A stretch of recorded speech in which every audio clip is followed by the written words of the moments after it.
It really is. You know, this is the first time, other than very small groups within my district and slightly outside of it, that I've had the opportunity to speak to a group of people that are like-minded on the issues, but more importantly, just to be around folks. Because it's not natural the way that we have had to stay in our homes and avoid contact with folks. So it's very encouraging to see you all here, and I'm grateful to be here. But a little bit of the background information about me that I didn't include in the bio. I represent the 61st House District, which is Grand County, the southern half of Kenton County, a little bit of Boone and Scott counties, and been married to my husband for 12 years now. He'd kill me if he knew I didn't remember. I'm supposed to remember, I'm the woman, right? Yes. 12 years, and we have 2 children who are 10 and 8, and they've been the blessings of my life. And I actually, long before everyone else, started having to homeschool due to the mandates. I've always homeschooled my children, and it's been a good experience for us. And I've kind of, throughout all of this, had the opportunity to help other people transition to having to educate their children at home. And I think that we're really going to see a very different world now that a lot of folks have been tasked with not only educating their children at their kitchen table, but having a more acute understanding of what their children are being taught in our public school systems. I think that that's one of the, I don't want to say good things that could come out of this, but still one of the interesting things. But, you know, Senator Alvarado talked about going back in time. And I wish that we had a time machine because, well, first of all, how many of you all would like to go back to January? I know it was cold, rainy, maybe a little snowy, all that stuff, but I still would like to go back to January because I think that, you know, hindsight being 2020, we know so many things that should have been done differently. But, you know, even beyond that, I'd really rather go back to November of the previous year. And I think you all can understand why. Yes.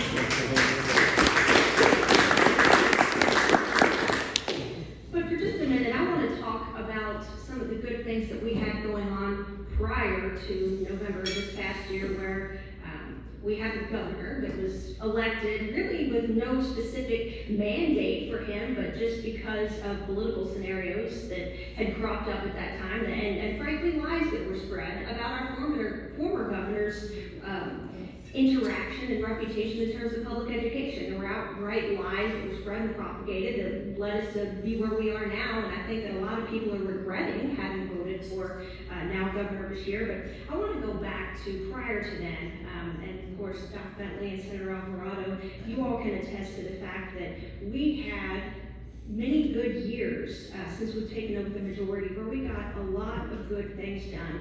We had meaningful pro-life legislation that we passed in 2019. Of course, we had constitutional carry. That's the bill that allowed Kentuckians to be able to exercise their Second Amendment rights without having to ask for permission or pay recurrent fees to the government to be able to do so.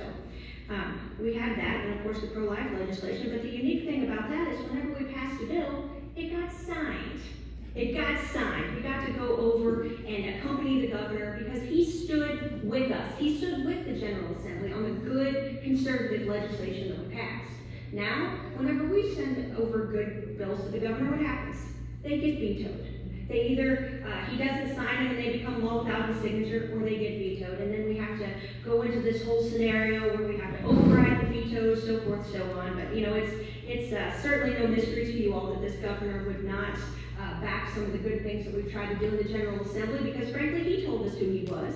He told us that he was unabashedly pro-choice. He told us that he was unabashedly pro-teachers union, because there's a difference between being pro-teacher and pro-education. Who among us is not pro-education in this room? Of course we want the very best start for our children and our grandchildren and kids in our community. We want that. But being pro-teachers union is a little bit different, and I think that you have begun to see that, frankly, a lot of those forces that were backing him under the guise of supporting public education, frankly, were pushing a leftist, progressive, liberal agenda. And that's why we are. But you know what? I think moving forward, the veil has been lifted. And we see this very clearly. So, you know, I'm confident that going into November that we're going to re-elect the folks that we have in the General Assembly that are Republicans, and maybe even pick up some new seats. I certainly hope we do.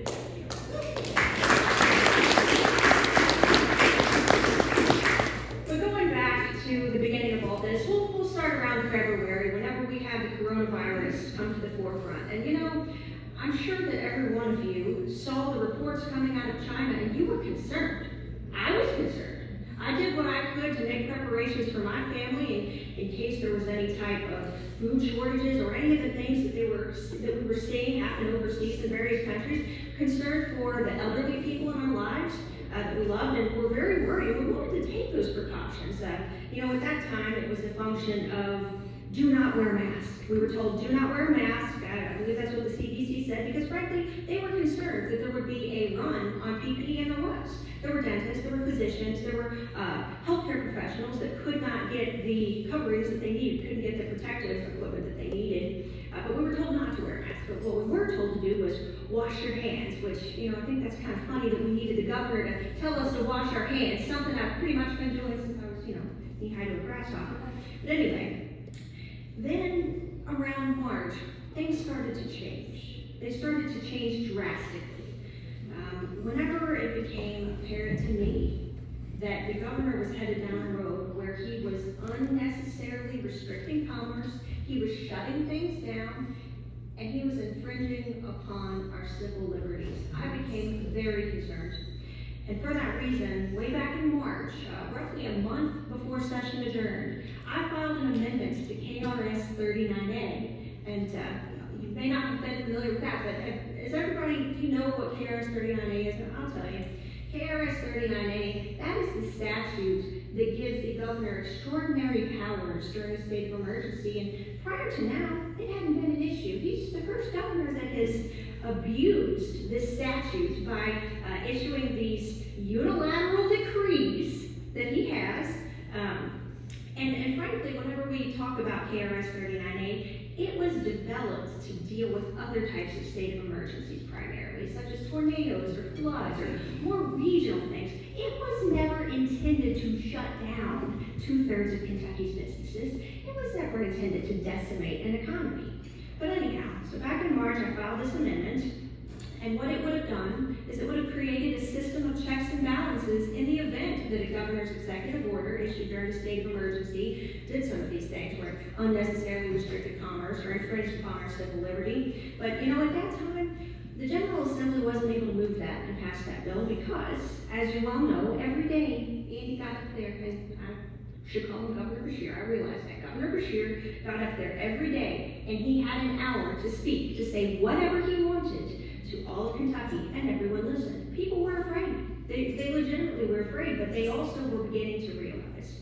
Well, at the time that I did that, we had the first events down in Frankfurt where people began to assemble, because people are losing jobs left and right at this point. They're getting laid off when all the initial shutdown happened, and we had a group of people, and that was the first time that I think Andy Beshear realized that, hey, he's going to get some resistance on this issue.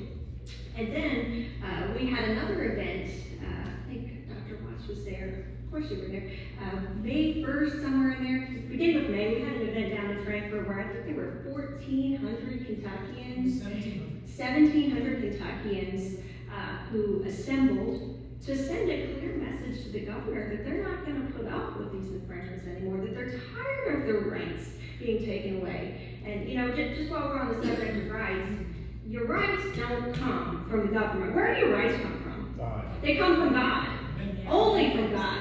God gives that. It is innate to our being that He endows us with those rights. So, when you talk about your rights in the government, yes, we are very fortunate that we have a Constitution that spells out those rights, but they come from God.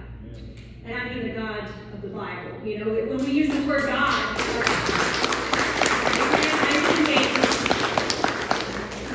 Jesus Christ. But when we talk about God, in this day and age, people use that terminology when frankly, I think a lot of them have created a God unto their own. Especially whenever we have the governor that gets up there and talks about, well, he's a Christian, he's religious. How can you claim to be a Christian and believe in killing the innocent, unborn children? You can't do it.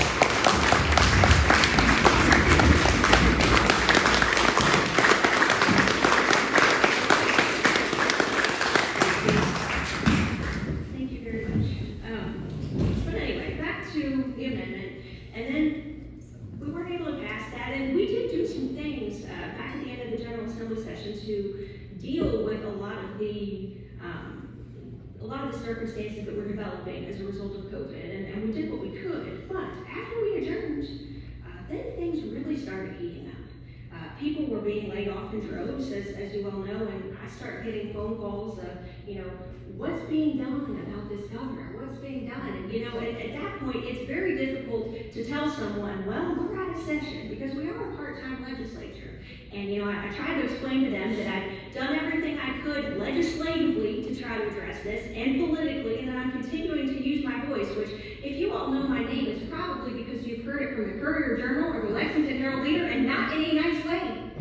They were not happy with the fact that I tried to rein in the powers of Governor Beshear, whom they have been, frankly, uncharacteristically supportive of, given that they're supposed to be an independent media, but that's not necessarily how things go. But anyway, I had to explain that when the General Assembly is out of session, basically the Attorney General is the only person that can interfere in a meaningful way to hit back at what the governor has been doing. But fortunately, private citizens filed lawsuits, and our Attorney General did enjoin himself to some of those, so they are being held up. And if you've been watching some of that, his executive orders, specifically the ones that are centralized around the persons of faith being denied the ability to attend religious services, on Easter Sunday where they're writing down license plates, and then the interstate travel ban.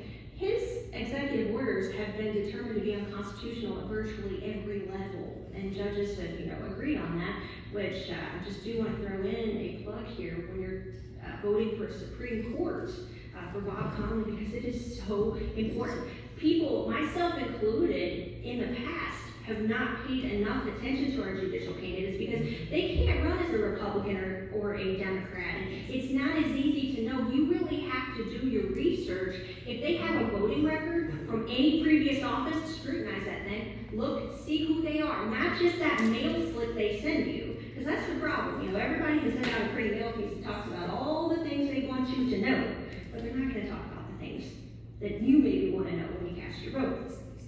But anyway, among the things that will be the hallmark of this governor's administration is the countless numbers of Kentucky's businesses that are never going to open again, and jobs that will cease to exist. 287,000 jobs are gone. They're gone, which, I would like to view this kind of like a forest fire. I hope that new growth will spring up from that, and that we will create new jobs, and that we will get Kentucky back on the path to prosperity, that he is not making it easy right now. And you may have seen over 970,000 Kentuckians have filed for unemployment since March. That is 47% of our entire workforce. And I can read you those numbers. It sounds horrible. It is horrible. But I cannot express to you the devastation and despair whenever I pick up the phone and somebody's telling me that they're going to lose their house. They're not sure how they're going to put food on the table, pay their bills, pay for their medication. Now, these are folks that have never once had to rely on any form of public assistance in some instances that are calling me that I know personally. And that gets to me. And I know all of our legislators here have taken those same phone calls, and it's incredibly difficult. But just another example of how this administration has let Kentuckians down, because we offered, LRC, they offered, that's the Legislative Research Commission, to provide them with people to help them process those unemployment claims. And they didn't want anything to do with it. But, whenever we are considering or whenever we are looking back at the Beshear administration, because I am confident that in 2023 we're going to send it packing. I am confident that.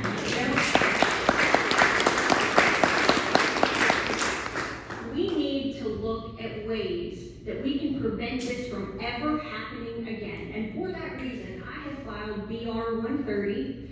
And what that does is that, again, it creates a system of checks and balances like the previous amendment that I filed, but it's a little bit broader in its purpose.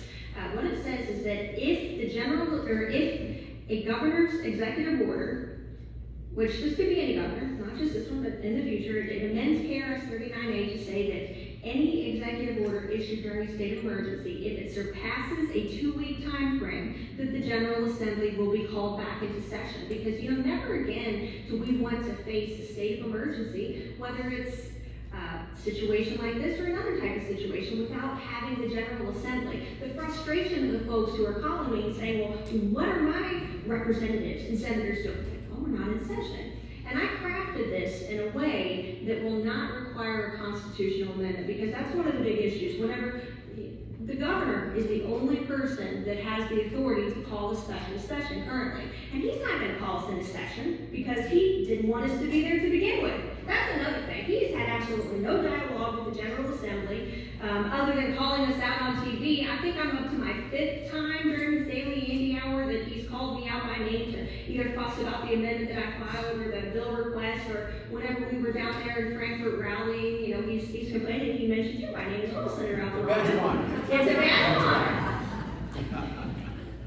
But anyway, BR 130, it does not require a constitutional amendment because it's a little more difficult to get those passed, and then you have to vote on them in November. So this would take effect immediately if it were passed, and it also includes specific protections for our First Amendment rights, in so much as you cannot target religious services. Because one of the things that the people who developed KRS 39A got right is that they specifically excluded the ownership, sale, transfer of firearms or ammunition, meaning that the governor can't impact that with his state of emergency executive orders. That was right, but we need to add our First Amendment there too, because of course he's tried to shut down the Capitol. He's tried to close down religious services, told us we couldn't go to church, but of course he left the abortion clinics open and the liquor stores open. But if you had to sit there and listen to Andy every day at 5 p.m., I can kind of see why he left the liquor stores open.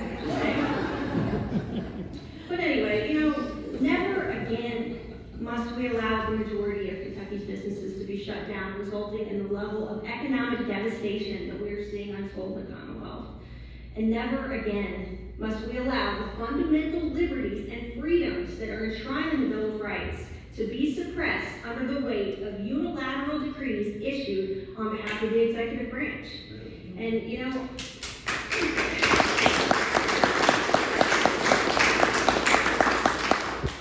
there will be, and has been, other bills filed to address this, but I would encourage you to contact your state representative and ask them to read this bill and to consider co-sponsoring it.